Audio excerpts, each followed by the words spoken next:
Hello, thanks for joining us today.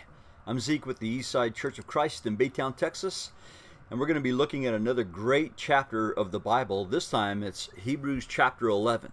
Now, sometimes it's referred to as the Hall of Heroes or the Hall of Faith, and for good reason. There are just example after examples of wonderful deeds done by courageous men and women who just flat believed God. And because of that belief or faith in God, it motivated them to do courageous things that maybe we wonder if we could do ourselves. But we shouldn't forget that Hebrews 11 is part of the entire letter of Hebrews, which was written to persecuted Christians. They were discouraged and they were struggling, and for those who were Jewish Christians, which the letter seems to be written to, it offers an outlook to help them keep from giving up on Jesus, turning back to the more familiar way of the old law, which got them a lot less flack than Christianity did. So that way, the Hebrew writer says, is to renew their perspective by considering others who endured hardship for their faith in God, who went through struggles, and yet they did so faithfully. After reminding his readers of the danger of faithlessness, he's going to turn to faithfulness by reminding them first about their former manner of life, how they had been faithful before. So let's start with how the Hebrew writer reminds them of the former days of their faith. In Hebrews chapter 10, before we get into Hebrews chapter 11, we need to see how the Hebrew writer works up to the great things he's going to say in chapter 11. In verse 32 of chapter 10, he says, "Remember the former days, when after being enlightened, you endured a great conflict of sufferings, partly by being made a public spectacle through reproaches and tribulations, and partly by becoming sharers with those who were so treated. For you showed sympathy to the prisoners, and accepted joyfully the seizure of your property, knowing that you have for yourselves a better possession and a lasting one. Therefore, do not throw away your confidence, which has a great reward, for you have need of endurance, so that when you have done the will of God, you may receive what was promised. For yet in a very little while, he who is coming will come and will not delay. But my righteous one shall live by faith, and if he shrinks back, my soul has no pleasure in him. But we are not of those who shrink back to destruction, but of those who have faith to the preserving of the soul." Before rejecting the gospel and its associated life of hardship and struggle with all of its conflicts, the Hebrew writer invites his readers to remember how they themselves had withstood conflict in the past. He said they endured a great conflict of sufferings. How? Well, by being willing to bear up under public slander and insults, by being willing to identify with those who themselves were slandered and insulted. He said they showed sympathy to the prisoners. They went further than merely identifying with the persecuted. They gave them tangible help and support. He says that in verse 33 that they themselves were made a public spectacle, and they also shared with those who were so treated. And we've got to assume that the sharing was not just the persecution, but the sharing of tangible means by which they could show support to those who were undergoing these things. He even goes further than that. He says they accepted joyfully the seizure of property. Ancient sources tell us of false accusations that were made against Christians, the horrible things that people assumed that they were doing, the imposition of heavy fines, the confiscation of property, even the looting of their homes after they had been carted off to prison. And yet, they laid up treasure in heaven, the Hebrew writer says. Don't forget what you've done before. Don't forget how you stood up to these things. They laid up this treasure in heaven because they believed that they had a greater reward. In fact, in verse 36, he says, "You have need of endurance, so that when you have done the will of God, you may receive what was promised." It was the promise that would help them to hang on, to know for sure that in spite of the fact that man is unfaithful to God, God is faithful to them. God would help them and be with them and give them those things that he had promised. And so he says, don't throw away your confidence. Now, the word confidence can refer to boldness or openness or outspokenness. He says, don't shrink back from publicly, openly declaring your loyalty to Christ. And he quotes in verses 37 and 38 from Habakkuk chapter 2, verses 3 and 4, where Habakkuk refers to the coming Babylonian invasion in judgment by God. But there's no doubt that the Hebrew writer intends Jesus as the final judge before whom all must stand. And so he gives us, or gave them at least, this final exhortation there in verse 39. We are not of those who shrink back to destruction, but of those who have faith to the preserving of the soul. How do we stand? We stand by confident faith. And so now he's going to go into an explanation of not only what faith is, but examples of the very definition that he gives. In the first few verses of Hebrews chapter 11, he gives us that famous definition of faith. Let's read it.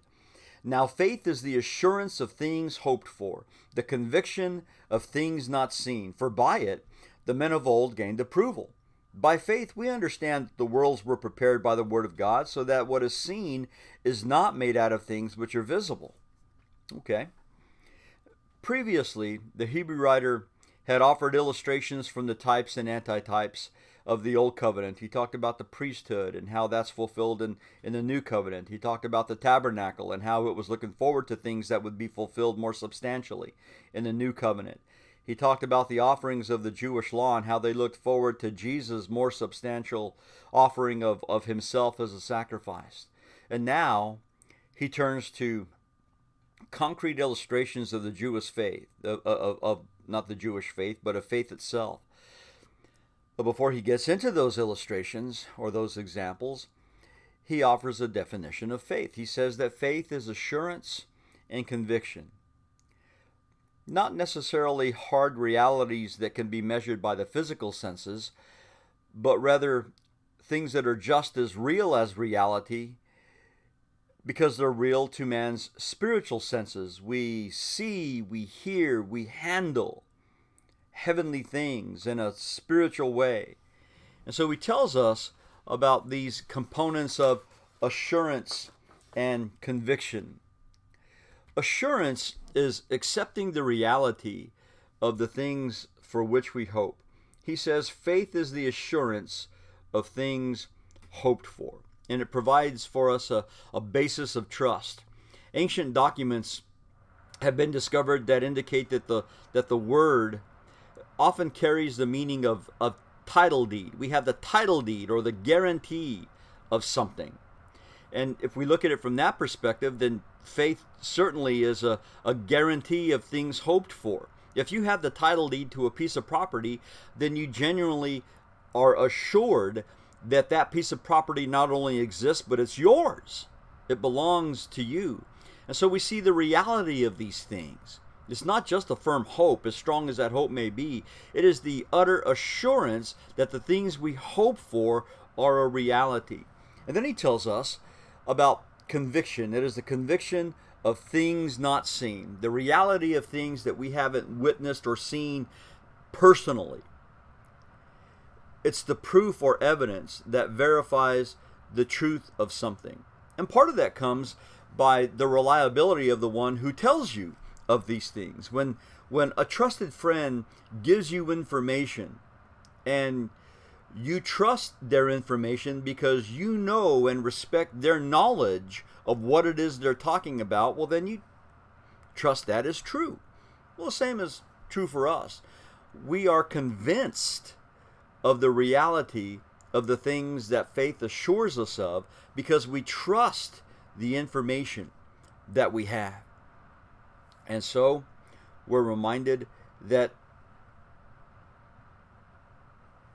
we accept the reality of these things. In verse 3, he says, by faith we understand that the worlds were prepared by the word of God, so that what is seen was not made out of things which are visible. He gives us now an example of assurance and conviction. We understand that God was the one who created the world. We have his word on it. In fact, something interesting here, in verse 3, the word worlds literally means ages. So the world, its history, is not the result of blind fate, but it answers to the expression of the very will of God. That is profound when you consider that all the thousands of years that man has lived are an expression of the will of God. So with the fact that God created the world and sustains the ages of the world by the word of his mouth, then its substance improved to us. And there isn't a thing that would prevent us then from believing that certainly God is and that he directs everything.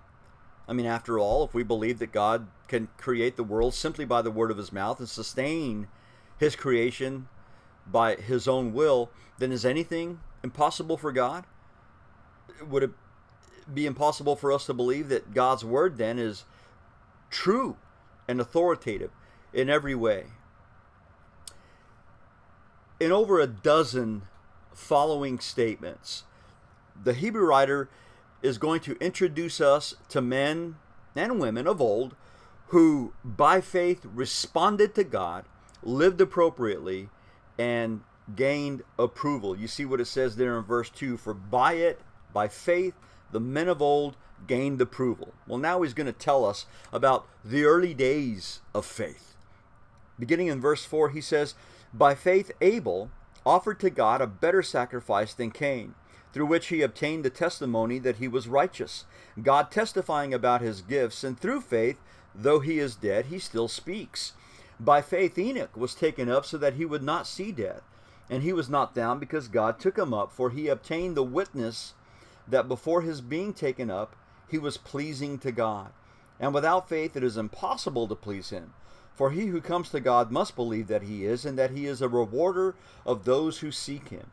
By faith Noah, being warned by God about things not yet seen, in reverence prepared an ark for the salvation of his household, by which he condemned the world and became an heir of the righteousness which is according to faith. Let's just take a look at these people that he talks about during the very beginning, the early days of faith. And he goes all the way back to the beginning, to Abel. Abel offered a better sacrifice, we're told. Why? By faith. Though Abel's sacrifice gained him approval of God, what had got him from his brother was a death blow, and thus the world's first murder. But yet, he tells us here his faithfulness still speaks, something that the Hebrew recipients of this letter needed to hear. Even way back then, Abel knew what God required of him, and he provided it, and it gained him approval because he stuck to it in spite of the fact that it gained him disapproval from his own brother. Enoch was taken up, we're told. And we know very little about Enoch other than the fact that here the Hebrew writer tells us at the end of verse 5 that he was taken up because he was pleasing to God. Genesis chapter 5 tells us twice that he walked with God. That same phrase, walked with God, is also used to describe Noah's relationship with God as well as Abraham's relationship with God. The idea of walking with God implies something. It implies that there's not just intimacy, but knowledge of what God requires that motivated action on Enoch's part to do that, which God wanted and which pleased him. Third, we read about Noah. Noah, who we're told in verse 7 that by being warned by God about things not yet seen, apparently the flood, because there was no apparent rain before then. The pages of Genesis tell us that there was a mist that would come up from the ground and would water the earth. And so the deluge that we see happening in Genesis 6 through 9 was something unheard of, unseen before that time. Yet God warned him about it, and so because of what God said, Noah got busy and prepared an ark. He was warned about these things, so he acted on that warning. He acted on the knowledge that God provided for him, and his righteousness is contrasted from the unrighteousness of the world. In verse 7, it says, when he did these things, he condemned the world. Noah's righteousness was a glaring response to the infidelity of the rest of the world. He did what was right and was saved because of his obedience. And all of this underscores what verse 6 tells us plainly, that God is a rewarder of those that seek him. You may have the King James Version. I think the New King James also says diligently. He's a rewarder of them that diligently seek him. Well, the word seek, it implies effort, maybe even exhaustive effort.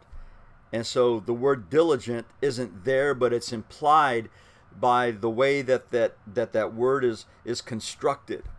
There's the exertion of effort to find out what it is that God requires as we seek him. And so we give that to him. Next, he's going to tell us about the faith of Father Abraham and the things that he did. And he includes his wife Sarah as well. Read with me beginning in verse 8. This is going to be a little longer reading. We're going to read all the way through verse 19. In verse 8, we read that by faith Abraham, when he was called, obeyed by going out to a place which he was to receive for an inheritance. And he went out, not knowing where he was going. And by faith he lived as an alien in the land of promise, as in a foreign land, dwelling in tents with Isaac and Jacob, fellow heirs of the same promise. For he was looking for the city which has foundations, whose architect and builder is God. By faith, even Sarah herself received ability to conceive, even beyond the proper time of life, since she considered him faithful who had promised.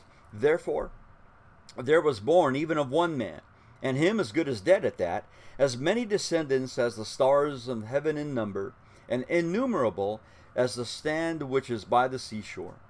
All these died in faith, without receiving the promises, but having seen them, and having welcomed them from a distance, and having confessed that they were strangers and exiles on the earth. For those who say such things make it clear that they are seeking a country of their own. And indeed, if they had been thinking of that country from which they went out, they would have had opportunity to return. But as it is, they desire a better country, that is, a heavenly one. Therefore, God is not ashamed to be called their God, for he has prepared a city for them.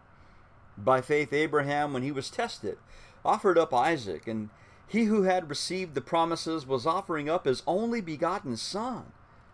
It was he to whom it was called, or rather it was said, in Isaac your descendants shall be called.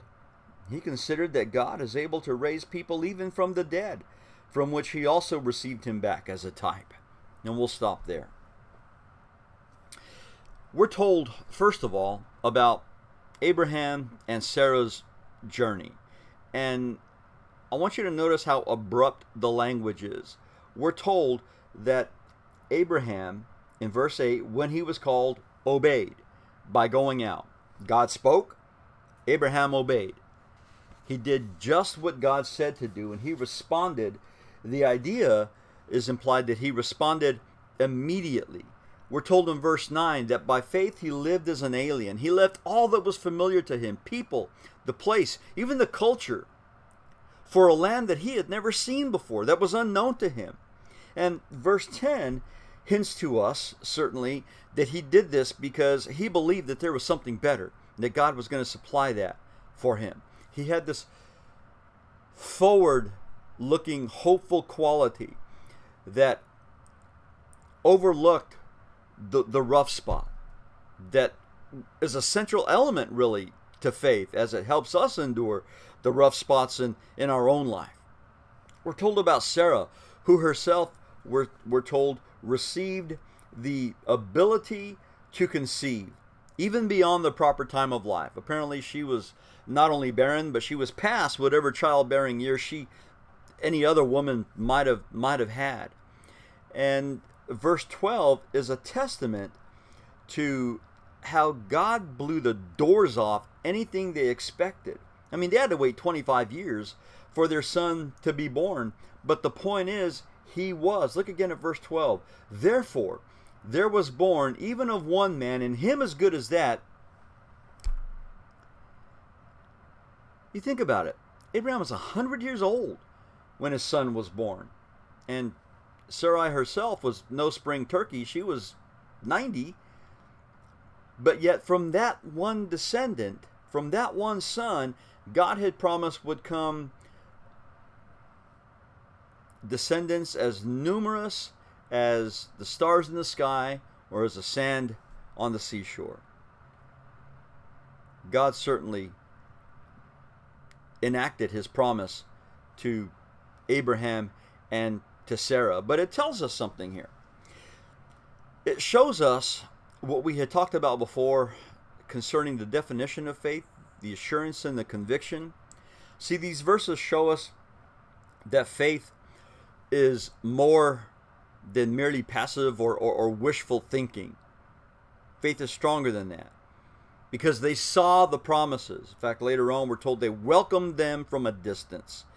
They were certain of receiving these promises, and so it motivated them to act, to move, to respond to God's word, in spite of the fact that to them it must have been surprising. It must have been to them very hard to do, but yet they did it anyway, expecting that God would fulfill his promises. And so we're told that God is not, that God was prepared to offer to them what it was they were looking for. We saw in verse 10 that he was looking for the city whose architect and builder is God. In verse 16 it says they desired a better country. If all they were thinking about was the land that they had gone from, well, all they had to do was turn around and go back. It was what they knew, and it maybe had crossed their minds once or twice. But they didn't. They went forward because God spoke, and they responded. And it tells us that because of this, God is not ashamed to be called their God. There at the end of verse 16 says that he's not ashamed to be called their God, for he has prepared a city for them. Now that word ashamed means to feel disgrace because of something or someone, but it also carries the idea of being unwilling to own up or identify with something or someone. And that's kind of the way that we see it used in the New Testament. In Mark chapter 8 and verse 38, Jesus says, "Whoever is ashamed of me and my words in this adulterous and sinful generation, the Son of Man will also be ashamed of him when he comes in the glory of his Father with the holy angels." Jesus basically says, you want me to own you, then own me. Over in Romans chapter 1 and verse 16, Paul says, I am not ashamed of the gospel. And he goes on to tell us why, because it's the power of God for salvation. But he says, I'm willing to own up to it. I'm willing to stand up for it.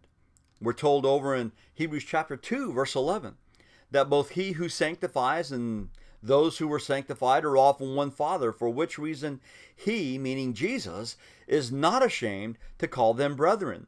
So God was not ashamed to be called their God. Jesus is not ashamed to be called our brother. Why? Because of the idea of identifying with him, of owning up to him, of responding to him, in spite of whether or not we understand the commandment, in spite of whether or not anyone else may do it. And because God is not ashamed to be called their God, it says he has prepared a city for them.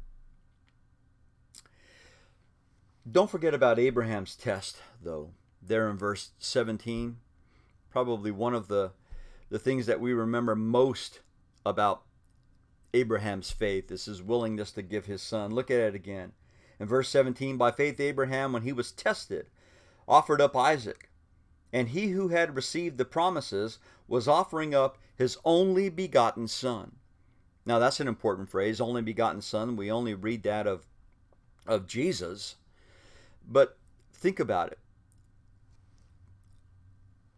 Abraham was told to offer up his only son. That's how God put it back in Genesis chapter 22. He had received the crucial component of God's promise to him. And then God told him to give it up. And he was willing to do it. In fact, he was in the very act of it. Go back with me to Genesis chapter 22. Genesis chapter 22. That's worth looking at. In Genesis chapter 22, we have the account of how Abraham and his son Isaac had gone to a certain mountain, Mount Moriah, and had left those other men who had accompanied them behind. And Abraham said, my son and I, we're going to go off and offer sacrifice, but we'll be back, he says. Remember what it told us there in Hebrews chapter 11, that he considered that God was able to even raise the dead. I don't know exactly what Abraham was thinking here, but it's interesting to me that in Genesis 22, he tells those other men who traveled with him and his son, will be back. So we read that as the deed is done, or about to be done, verse 12, an angel of the Lord appears and says, do not stretch out your hand against the lad, and do nothing to him, for now I know that you fear God, since you have not withheld your son, your only son, from me. Verse 16 says, by myself I have sworn, declares the Lord, because you have done this thing and have not withheld your son, your only son. Again he says it. Indeed, I will greatly bless you, and I will greatly multiply your seed as the stars of the heaven, and as the sand which is on the seashore, and your seed shall possess the gate of your enemies. And in your seed all the nations of the earth shall be blessed, because you have obeyed my voice. God, through the angel of the Lord there, tells him, I know now that there isn't anything that you'll keep from me. Not even your son, your only son. And so God reaffirms those promises that he had made to Abraham. Abraham was tested, and Abraham passed the test. We go back to Hebrews chapter 11. We're introduced to others who followed in those same footsteps of faith. In verses 20 through 22, it says, by faith Isaac blessed Jacob and Esau, even regarding things to come. By faith Isaac blessed. Let's consider for a moment that each of these three men that we're going to talk about in the next couple of verses give us a snapshot of these monumental men in Israelite history. And what it tells us about these three men specifically help us view faith from the perspective of facing death, because each one of these was on their deathbed when they made these blessings, when they gave these blessings, or when they made these statements. On his deathbed, by faith, Isaac blessed Jacob and Esau. Why? Because he believed in God's providence for the future. That's told to us in Genesis chapter 27. And although Isaac had no land of his own yet, he said in that blessing, may people serve you and nations bow down to you. Cursed be those who curse you, and blessed be those who bless you. Now that sounds awful familiar. It sounds an awful lot like the blessing that God had given to Isaac's own father, Abraham. We're told in verse 21 that by faith Jacob, as he was dying, blessed each of the sons of Joseph and worshipped, leaning on the top of his staff. You recall in the pages of Genesis how when Jacob blessed his posterity through Joseph, his son, he crossed his hands as he blessed his grandchildren. But verse 21 adds an interesting piece of information for us. It tells us that Jacob worshipped leaning on the top of his staff, which actually refers to an earlier time recorded for us in Genesis chapter 47, where Jacob made Joseph promise that he would not bury him in Egypt, but in the land of promise. Why? Because Jacob obviously believed that there was more to come, that God's promise wasn't done being fulfilled. In verse 22, we read that by faith Joseph, when he was dying, made mention of the exodus of the sons of Israel and gave orders concerning his bones. Joseph likewise exhibited this conviction of things not seen by commanding that his bones be buried in the land of promise. That's told to us in Genesis chapter 50, verses 24 through 25. It had been, in Joseph's time, about 200 years since the promise had been given to Abraham. And yet there was no complete fulfillment in sight yet of the land actually being theirs. The land promise had not been fulfilled. In spite of this, Joseph, by faith, we're told, gave instructions concerning his bones. And like Jacob, he was convinced that God would fulfill his promise. In fact, he relied on it. These three men exemplify for us the truth of Hebrews 11:13, that says, all these died in faith, without having received the promises, without physically seeing the completion of the promises that God had made. They didn't see it in their own lifetime, not fully, but they lived and died by their faith in those promises. And then we come to Moses, and the Hebrew writer gives us a mosaic of faith of Moses. And we're going to save the rest of this chapter for a part 2 of this. There's just so much to cover, and it's nearly impossible to do it all, at least to do it all a semblance of justice with the short time that we have in these videos. So I hope you'll stick around for part 2 as we consider Moses' mosaic of faith.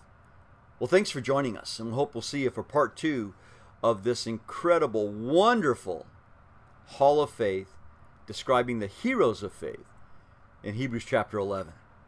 Thanks. God bless you.